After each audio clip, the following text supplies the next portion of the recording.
The episode opens at Regarden Magical Academy, where Will Surfort, an honors student in his 6th and final year, attends class. Despite his deep knowledge of magic, Will is unable to use magic himself. In the classroom, Professor Edward Surfin, known for his strict and authoritarian demeanor, calls on Will to demonstrate a spell. With all eyes on him, Will makes a concentrated effort but ultimately fails as expected. The professor, emphasizing the importance of magical prowess, harshly reminds the class that magic is the ultimate form of supremacy in their world. Will stands silently, enduring the humiliation. After class, as Will quietly collects his things, he is approached by Cyan Ulster, a classmate from a prestigious noble family who takes every opportunity to bully him. Cyan, arrogant and brimming with pride, mocks Will for his inability to perform magic, taunting him and reminding him that he will never achieve the title of Magia Vander, the highest rank given to the most powerful wizards. The bullying escalates until Will's friend, Colette Loire, steps in to defend him. Colette, a skilled magic user herself,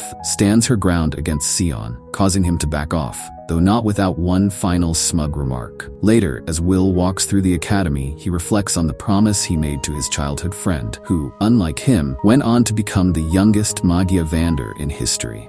This promise is what drives Will to continue his studies, despite his inability to perform magic. He recalls moments from their shared past, where they both dreamed of becoming the greatest wizards. Will then meets with his advisor, Professor Werkner Norgum, after returning from a failed dungeon raid. Werkner, who has grown increasingly concerned for Will, tries to persuade him to give up his quest, pointing out the near impossibility of graduating without completing the mandatory spellwork credits. Will, however, remains determined, despite the fact that he needs to earn 4 credits in just 2 days to avoid being expelled. Realizing he has no other option, Will decides to venture into the dungeon's 6th floor to fight a Baskerville, a dangerous monster known to grant credits upon defeat. Unbeknownst to Will, Cyan overhears his conversation with Professor Norgum and decides to sabotage him. Cyan heads to the 6th floor ahead of Will, hoping to defeat the Baskerville first and ensure Will's expulsion. However, upon reaching the 6th floor, Cyan encounters something far worse than he anticipated. A Sentinel, a 10-credit monster typically found on much deeper levels of the dungeon. The Sentinel proves to be far more powerful than Cyan, leaving him utterly defenseless and on the brink of defeat. At the last moment, Will arrives. Drawing on his extraordinary skills in swordsmanship, Will swiftly engages the Sentinel in battle. Despite lacking magical abilities, his sword mastery allows him to outmaneuver and defeat the powerful creature. With the Sentinel vanquished, Will earns 10 credits, far exceeding the 4 credits he initially needed, ensuring his place at the academy. The episode begins with a flashback to 5 years ago, when Will Surfort first entered Regarden Magical Academy. At the time, his childhood friend Elfaria Albus Surfort had just become the youngest Magia Vander in history, a title that inspired awe across the academy. Even though Will was unable to use magic, his skill with a sword left a strong impression on the headmaster, Cauldron Anuv. Cauldron, fascinated by Will's unique abilities, made an unusual observation. Perhaps Will's sword could be seen as his version of a wand. This idea planted the seed that Will's path might not be through traditional magic, but through his swordsmanship.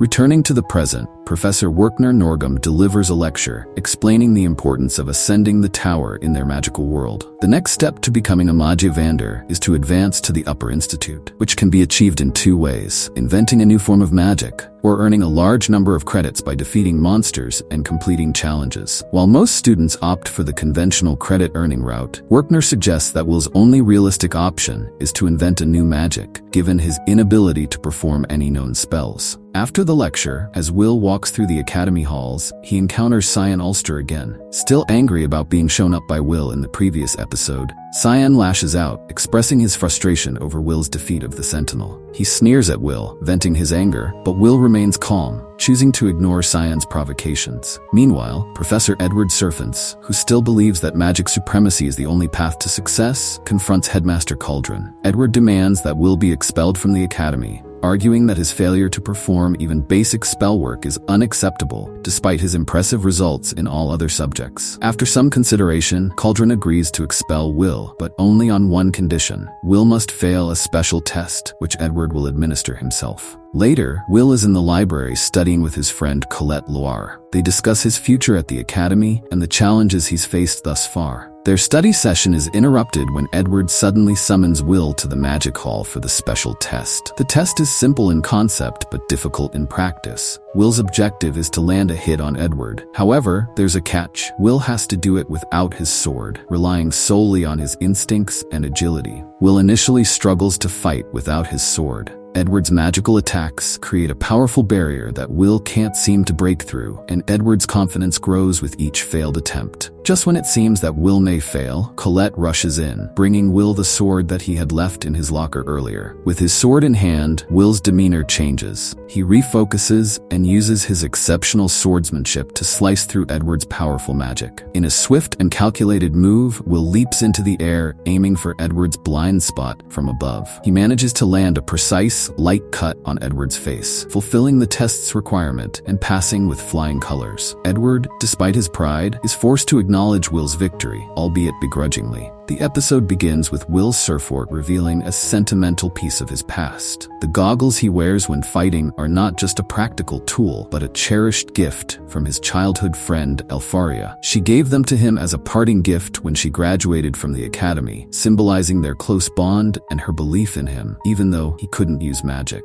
This memory serves as a reminder of the promise they made to each other years ago. In the present, Will is shown finishing his morning job delivering newspapers around the academy, a task he takes on to earn extra money. As he delivers the papers, he notices a front-page headline announcing Elfaria's latest accomplishment. She has invented a new form of magic, a major achievement that further solidifies her legendary status. Along with the news of her invention, Elfaria has passed down an order to the Academy to collect Frostwalker cores, magical components needed for her ongoing research. Upon learning this, Will immediately sets out to help fulfill the order. He approaches his roommate, Rusty Nauman, who is a skilled craftsman, and asks him to create a magical item that might aid in the collection of Frostwalker cores. Rusty, always eager to help, agrees and begins crafting. Later, Will ventures to the 4th floor of the Academy's dungeon, where Frostwalkers are known to reside. While navigating through the dungeon, he stumbles upon a fellow student, Iris Churchill, who finds herself in trouble. Without hesitation, Will jumps in to save her from a nearby threat. Grateful, Iris reveals that she was once saved by Elfaria herself, establishing a connection between her and Will's childhood friend. Together, Will and Iris decide to search for the Frostwalkers on the 4th floor to complete Elfaria's order. Their search leads them deeper into the dungeon, where they encounter an unusually powerful Frostwalker known as the Frost Rex. This creature is far stronger than the typical Frostwalkers, posing a serious challenge to both students.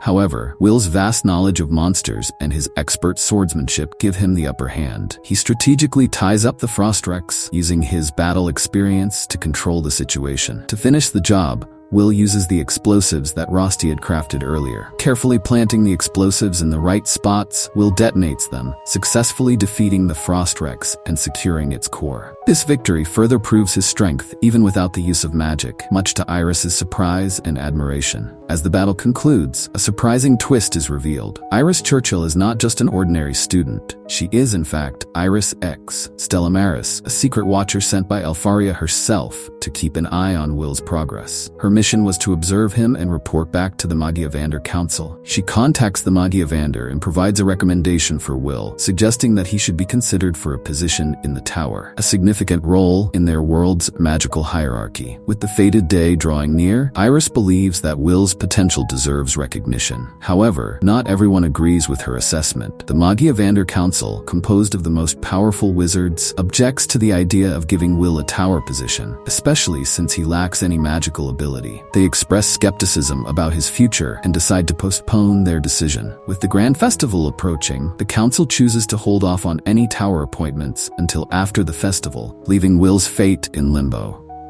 This is the end of the 3rd series. If you want to continue, write in the comments.